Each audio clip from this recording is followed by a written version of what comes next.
فأعوذ باللہ من الشیطان الرجیم بسم اللہ الرحمن الرحیم رب اشرح لی صدری ویسر لی امری واحلل عقدۃ من لسانی یفقہوا قولی۔ حیض سے پاکیزگی حاصل کرنے کے بعد اگر خاکی یعنی براؤن یا زرد یعنی یلوش پانی خارج ہو تو دوبارہ غسل کرنے کی ضرورت نہیں۔ ان ام عطیہ رضی اللہ عنہا قالت کننا لا نعد القدرۃ والصفرۃ بعد الطہر شیئا، رواہ ابو داود۔ حضرت ام عطیہ رضی اللہ عنہا فرماتی ہیں حیض سے پاکیزگی حاصل کرنے کے بعد خاکی یا زرد رنگ کے پانی کو ہم کوئی اہمیت نہیں دیتی تھی۔ اسے ابو داود نے روایت کیا ہے۔ یعنی آپ اپنے مقررہ ایام پر پاک ہو گئی، نہائی، نماز پڑھی، اور پھر کچھ گھنٹے گزرنے کے بعد یوں معلوم ہوا کہ یلوش ڈسچارج پھر ہوا ہے تو اس کو کنسیڈر کرنے کی ضرورت نہیں، اب دوبارہ نہانے کے لیے زحمت نہ کرے۔ حیض سے پاکیزگی حاصل کرنے کے لیے بیجا عجلت اور بیجا تاخیر دونوں سے کام نہیں لینا چاہیے۔ بیجا عجلت کا کیا مطلب ہے کہ انڈیو جلدی، یعنی ہے کب پاک ہوگی، کہیں نماز نہ چلی جائے، کہیں روزہ نہ چلا جائے، اچھا نہا لی، پھر دیکھا کہ ابھی تو نہیں پاک ہوئے، پھر نماز چھوڑ دی، پھر روزہ توڑ دیا، پھر نہا لیے، تو یہ کھیل نہیں بنانا چاہیے اس کو۔ اسی طرح بیجا تاخیر کے پاک بھی ہو چکے ہیں لیکن نہائی نہیں رہے، میں سستی کے مارے کہ اچھا ایک دو نمازیں اور چھوڑ لیں، آرام کر لیں، تو ایسا نہیں کرنا چاہیے۔ غسل حیض میں تاخیر ہونے پر قضا نمازیں ادا کرنا چاہیے۔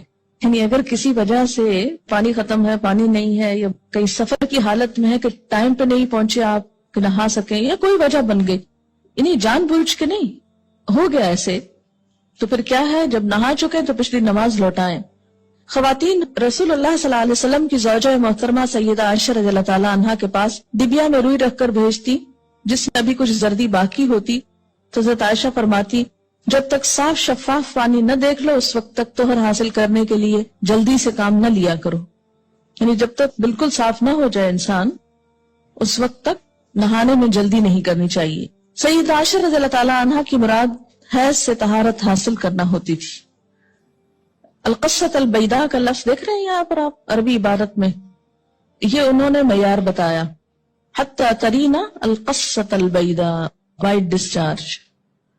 قتادہ سے روایت ہے کہ انس ابن مالک رضی اللہ تعالی عنہ نے ان سے حدیث بیان کی کہ ام سلیم رضی اللہ تعالی عنہا نے رسول اللہ صلی اللہ علیہ وسلم سے پوچھا اگر عورت خواب میں دیکھے وہ جو مرد دیکھتا ہے، آپ نے فرمایا جب عورت ایسا دیکھے تو غسل کرے۔ ام سلمہ رضی اللہ تعالی عنہا نے کہا کہ مجھے شرم آئی، میں نے کہا ایسا کیا ہوتا ہے، یعنی عورت کو بھی احتلام ہوتا ہے؟ رسول اللہ صلی اللہ علیہ وسلم نے فرمایا بے شک ایسا ہوتا ہے، ورنہ بچہ عورت کے مشابہ کیوں کر ہوتا ہے؟ آپ نے فرمایا مرد کا نطفہ سفید اور گاڑھا ہوتا ہے جبکہ عورت کا نطفہ پتلا اور زرد ہوتا ہے، دونوں میں سے جو بھی غالب آ جائے بچہ اسی کے مشابہ پیدا ہوتا ہے۔ اسے مسلم نے روایت کیا ہے۔ منی خارج ہونے پر غسل واجب ہو جاتا ہے۔ غسل جنابت میں پہلے دونوں ہاتھ دھونے چاہیے، پھر طہارت حاصل کر کے وضو کرنا چاہیے۔ حضرت عائشہ رضی اللہ تعالی عنہا سے روایت ہے کہ رسول اللہ صلی اللہ علیہ وسلم جب غسل جنابت کرتے تو برتن میں ہاتھ ڈالنے سے پہلے دونوں ہاتھ دھوتے، پھر نماز کی طرح وضو کرتے، پھر غسل فرماتے۔ اسے مسلم نے روایت کیا ہے۔ غسل جنابت کا مسنون طریقہ یہ ہے، حضرت عائشہ رضی اللہ تعالی عنہا سے روایت ہے کہ جب رسول اللہ صلی اللہ علیہ وسلم غسل جنابت فرماتے تو پہلے اپنے دونوں ہاتھوں کو دھوتے، پھر دائیں ہاتھ سے بائیں ہاتھ پر پانی ڈال کر استنجا کرتے، یعنی استنجا کے لیے بایاں ہاتھ استعمال کرنا چاہیے جبکہ پانی دائیں ہاتھ سے ڈالنا چاہیے، پھر نماز کی طرح کا وضو کرتے۔ اس کے بعد ہاتھوں کی انگلیوں سے سر کے بالوں کی جڑوں کو پانی سے تر کرتے، یعنی پورے سر کی سکن اور بالوں کی جڑیں اچھی طرح ویٹ ہونی چاہیے، دھلنی چاہیے۔ 3 لپ پانی سر میں ڈالتے، یعنی 3 times ایٹ لیسٹ سر پہ پانی پور کرتے، اور پھر سارے بدن پر پانی بہا دیتے، آخر میں پھر پاؤں دھوتے۔ اسے بخاری اور مسلم نے روایت کیا ہے۔ پاؤں دھونے کی حکمت کیا ہے؟ اس لیے کہ کچی زمین ہوتی تھی اور نہاتے وقت پانی جب زمین پہ پڑتا تو چھینٹے دوبارہ پاؤں پنڈلیوں تک آ جاتے، تو اس سے آخر میں پھر پاؤں دھو لیتے اور مکمل طور پر پاک ہو جاتے ہیں. قال ابن عباس رضی اللہ عنہما تغتسل وتصلی ولو ساعة من النهار ويأتيها زوجها اذا صلت الصلاة اعظم. رواہ البخاری. حضرت عبداللہ بن عباس رضی اللہ تعالی عنہما فرماتے، یہ دونوں صحابیوں کے فتوے ہیں کہ مستحاضہ حسب عادت ایام حیض کے بعد غسل کر کے نماز پڑھے. مستحاضہ کون ہوتی ہے؟ حیض کے علاوہ جو بلیڈنگ ہوتی ہے بیماری کے طور پر، وہ استحاضہ کہلاتی ہے. یعنی سارا مہینہ سویٹنگ ہوتی رہتی ہے. تو اس میں کیا ہے کہ جو حیض کے ایام ہیں جن میں بلیڈنگ فرق ہو جاتی ہے، مثلا تھکنس ہے یا اس کی اور علامات معلوم ہوتی ہیں، یا اس بیماری کے شروع ہونے سے پہلے ایام حیض کی جو ڈیٹس تھی یا جو عادت تھی اس کے مطابق نہا لے اور باقی دنوں میں نماز پڑھتی رہے خواہ سپاٹنگ ہوتی ہے. حضرت عبداللہ بن عباس فرماتے ہیں کہ مستحاضہ غسل کر کے نماز پڑھے خواہ ان کی ایک گھڑی باقی ہو.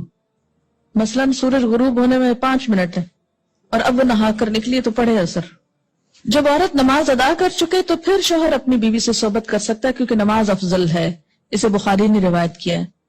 حائضہ پاکیزگی کی حالت میں جس نماز کے اول یا آخر وقت میں سے ایک مکمل رکعت ادا کرنے کا وقت پالے، اس وقت کی قضا نماز اسے ادا کرنی چاہیے. مثلا ظہر کی اذان ہو چکی، آدھا گھنٹہ گزر گیا، آپ نماز پڑھنے جا رہے تھے، پتہ چلا پیریڈز ہو گئے، اب نماز تو نہیں پڑھ سکتے، لیکن چونکہ وقت نماز کا داخل ہو چکا تھا اس لیے یہ نماز آپ کی ذمہ ہو گئی.